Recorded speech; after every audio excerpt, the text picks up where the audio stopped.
Pray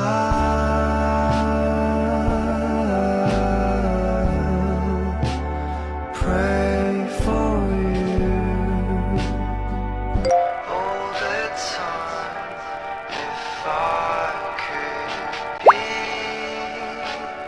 by your side, I'll give you all my life.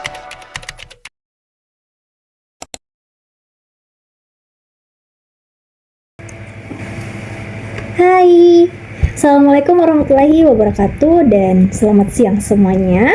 Sebelumnya perkenalkan, nama saya Dwi Nur Putri Setiawan dengan NIM J1A125126. Saya berasal dari Fakultas Kesehatan Masyarakat dan berada di kelas C. Di sini saya akan membahas mengenai apa saja sih yang dimaksud dengan protein, karbohidrat ataupun enzim. Nah teman-teman, jadi pembahasan yang pertama adalah mengenai karbohidrat. Apa sih yang dimaksud dengan karbohidrat? Karbohidrat adalah senyawa organik yang tersusun atas unsur C atau karbon dan unsur H atau hidrogen dan unsur O atau oksigen. Karbohidrat merupakan sumber energi utama bagi tubuh. Tanpa berlama-lama, mari simak pembahasannya. Nah, pertama kita akan membahas mengenai karbohidrat. Apa sih yang dimaksud dengan karbohidrat itu? Nah, karbohidrat adalah salah satu dari 3 zat gizi utama selain protein dan lemak. Karbohidrat menjadi sumber energi utama bagi tubuh.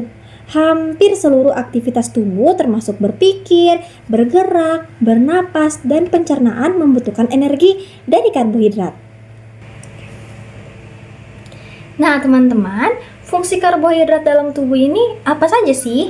Yang pertama, sumber energi utama. Glukosa dari karbohidrat segera diubah menjadi energi. Otak sangat bergantung pada glukosa. Nah, yang kedua, untuk menyimpan energi. Tubuh menyimpan cadangan glukosa dalam bentuk glikogen di hati dan otot. Yang ketiga, untuk mengatur metabolisme. Karbohidrat membantu mengatur pembakaran lemak. Tanpa karbohidrat yang cukup, lemak terbakar tidak sempurna sehingga menghasilkan keton yang berlebihan. Dan yang keempat, ada bahan penyusun DNA atau RNA. Karbohidrat seperti ribosa dan deoksiribosa adalah bagian utama dari DNA dan RNA. Yang terakhir yaitu untuk menjaga kesehatan pencernaan. Serat atau fiber salah satu jenis karbohidrat membantu pertama melancarkan BAB, yang kedua menjaga kesehatan usus, yang ketiga menurunkan kolesterol. Selanjutnya, mari kita bahas apa saja jenis-jenis karbohidrat. Yang pertama ada monosakarida atau gula paling sederhana. Ini adalah jenis karbohidrat yang hanya terdiri dari 1 unit gula. Contohnya, glukosa, gunanya untuk sumber energi utama. Ada fruktosa, banyak pada buah. Galaktosa, bagian dari laktosa atau susu. Sifat utamanya yaitu mudah diserap tubuh, rasanya manis, dan bentuknya sederhana seperti cincin. Yang kedua ada disakarida, terdiri dari 2 monosakarida. Contohnya seperti apa? Yang pertama ada sukrosa atau gula meja, yaitu glukosa dan fruktosa. Yang kedua ada laktosa atau gula susu, yaitu glukosa dan galaktosa. Yang ketiga ada maltosa atau 2 glukosa. Sifatnya itu harus dipecah menjadi monosakarida sebelum diserap tubuh. Nah, yang ketiga ada polisakarida atau karbohidrat kompleks, terdiri dari ratusan bahkan ribuan glukosa yang terikat. Contohnya seperti apa? Contohnya seperti pati pada beras, jagung, kentang. Yang kedua ada glikogen, cadangan glukosa pada manusia. Yang ketiga ada selulosa atau serat, tidak dapat dicerna manusia. Sifatnya seperti apa? Sifat yang pertama mengenyangkan lebih lama, dicerna lebih lambat, dan tidak selalu terasa manis. Nah guys, pembahasan selanjutnya yaitu mengenai protein. Apa sih protein itu? Protein adalah zat gizi yang paling penting untuk pertumbuhan, perbaikan sel, dan juga pembangunan jaringan. Penyusun utama protein adalah asam amino. Asam amino bisa dibayangkan seperti batu-batu kecil yang disusun panjang untuk membuat molekul protein. Protein ini memiliki unsur yang pertama ada karbon, hidrogen, oksigen, dan nitrogen. Tapi kadang juga ada sulfur. Nah, fungsi protein dalam tubuh itu apa saja? Yang pertama, pembentuk jaringan tubuh.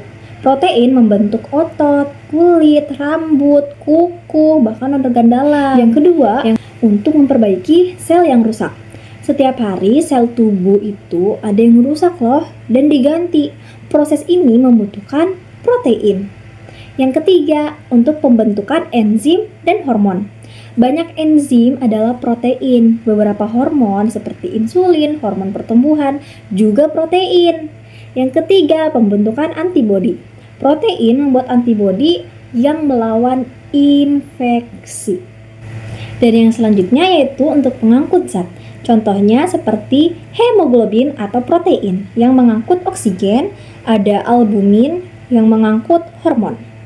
Selanjutnya ada pengatur cairan tubuh. Protein menjaga keseimbangan cairan agar tidak terjadi pembekakan. Nah, agar kalian tidak bertanya-tanya, sumber protein itu berasal dari mana? Nah, sumber protein itu ada yang berasal dari hewani, seperti daging, ikan, telur, susu, dan juga ada dari nabati, seperti tahu, tempe, kacang-kacangan, biji-bijian. Nah, pembahasan selanjutnya yaitu mengenai enzim. Enzim adalah protein khusus yang berfungsi sebagai katalis, yaitu mempercepat reaksi kimia di tubuh. Tanpa enzim, proses pencernaan dan reaksi tubuh bisa berlangsung sangat lama atau bahkan tidak berjalan.